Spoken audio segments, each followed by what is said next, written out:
Assalamualaikum warahmatullahi wabarakatuh. Perkenalkan, nama saya Agnadia Putri Priscilawati dengan NIM 3302010149. Di sini saya akan menjelaskan mengenai analisis investasi asing menurut Undang-Undang Penanaman Modal.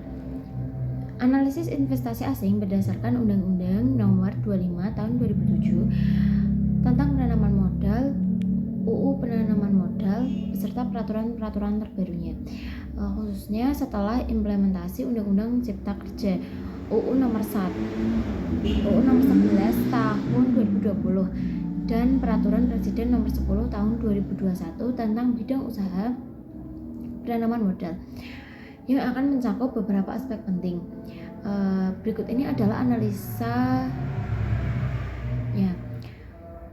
Yang pertama ada definisi penanaman modal. Definisi penanaman modal atau PMA atau investasi asing adalah kegiatan menanam modal untuk melakukan suatu usaha di wilayah Indonesia yang dilakukan oleh penanaman modal asing, baik menggunakan modal asing sepenuhnya maupun setengah-setengah atau berpatungan dengan penanaman modal dalam negeri. Penanaman modal asing dapat berupa 1. Orang perorangan warga negara asing, 2. badan usaha asing, 3. pemerintah asing yang melakukan penanaman modal di Indonesia. Selanjutnya ada bidang usaha yang terbuka, terbatas, serta tertutup. Bidang usaha terbuka itu ada 1. manufaktur, yakni industri otomotif, elektronik, makanan, dan minuman. Selanjutnya ada pariwisata, pembangunan hotel, resort, dan layanan wisata. Lalu ada teknologi informasi dan komunikasi, yakni layanan telekomunikasi dan telekomunikasi dan teknologi informasi. Selanjutnya energi terbarukan, yakni seperti energi surya, angin, dan hidro. Sedangkan untuk bidang usaha terbatas yaitu ada telekomunikasi atau kepemilikan asing yang dibatasi.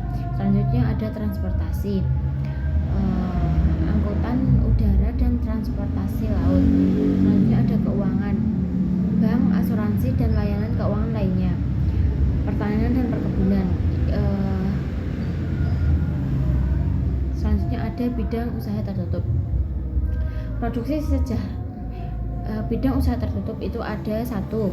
produksi senjata dan amunisi, 2. perjudian dan kasino, 3. budidaya dan pemanfaatan sumber daya genetik, 4. kegiatan yang mengganggu kesehatan, lingkungan, dan moralitas.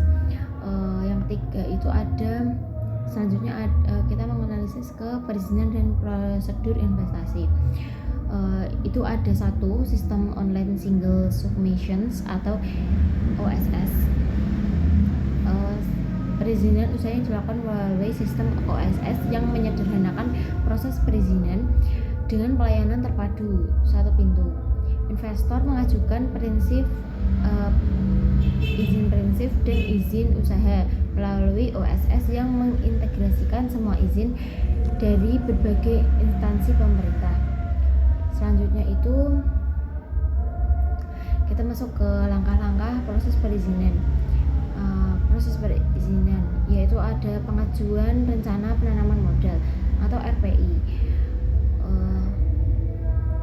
RPI itu dimana investor harus mengajukan RPI atau rencana penanaman modalnya melalui OSS. Selanjutnya ada izin prinsip. Untuk izin prinsip itu diberikan setelah RPI disetujui. Ini memberikan kemungkinan di mana investor untuk memulai suatu proses pengembangan bisnis. Kemudian itu ada izin usaha. Untuk izin usaha ini sendiri itu diberikan setelah perusahaan kiranya dapat memenuhi suatu persyaratan yang sudah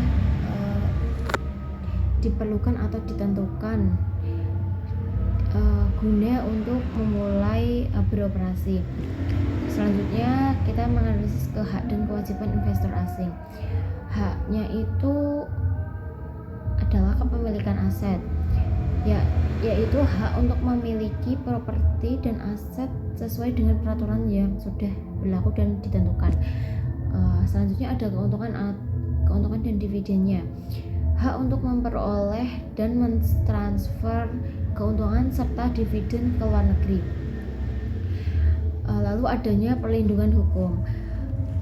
Hal ini penting sekali dikarenakan perlindungan hukum terhadap tindakan nasionalisasi atau ekspropriasi tanpa kompensasi yang adil. Lalu ada pula kewajiban, selanjutnya kita akan menganalisis kewajiban investor asing, yakni 1, mematuhi peraturan perundang-undangan. Sebagai contoh, adanya peraturan lingkungan, ketenagakerjaan, dan pajak.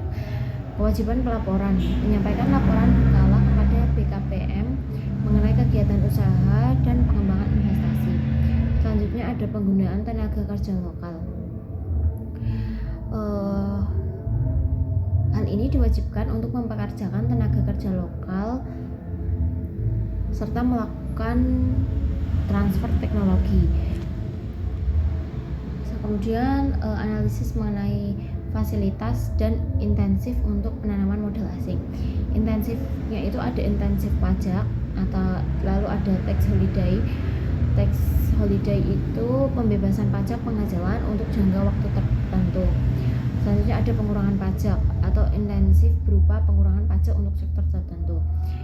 Untuk fasilitas infrastrukturnya itu ada 1, zona ekonomi khusus atau KEK, yakni area dengan fasilitas infrastruktur yang mendukung investasi seperti pelabuhan bandara dan akses jalan.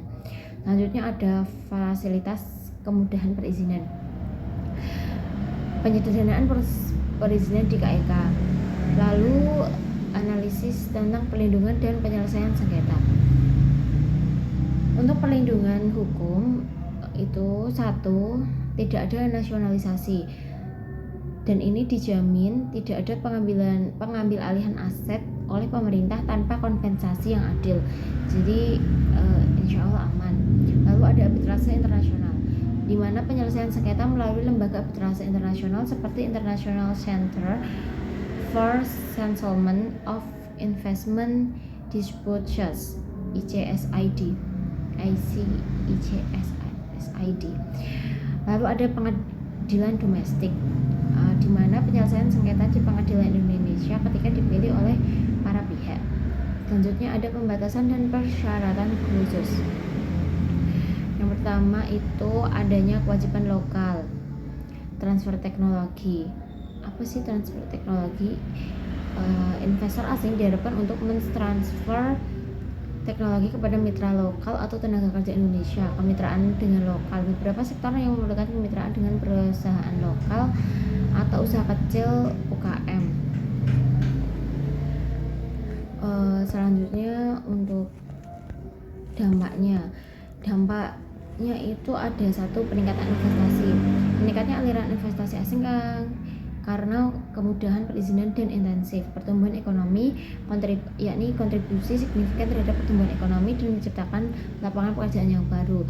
Selanjutnya ada transfer teknologi dan keahlian, di mana meningkatkan kemampuan dan keterampilan tenaga kerja lokal melalui transfer teknologi. Untuk tantangannya itu adanya adaptasi investor, pemantauan dan pengawasan. Jadi kesimpulannya adalah analisis ini yang berdasarkan UU penanaman modal dan peraturan terbentuknya menunjukkan komitmen pemerintah Indonesia untuk menciptakan iklim investasi yang kondusif dan kompetitif melalui reformasi dalam Undang-Undang Cipta Kerja dan daftar positif investasi. Pemerintah berupaya membuka lebih banyak sektor untuk investasi serta menyederhanakan proses perizinan dan menawarkan berbagai insentif guna menarik lebih banyak investor asing. Namun, keberhasilan ini sangat bergantung pada implementasi yang konsisten dan adaptasi dari semua pemangku kepentingan terkait. Sekian analisis mengenai investasi penanaman modal asing. Jika ada salah kata mohon maaf. Wassalamualaikum warahmatullahi wabarakatuh.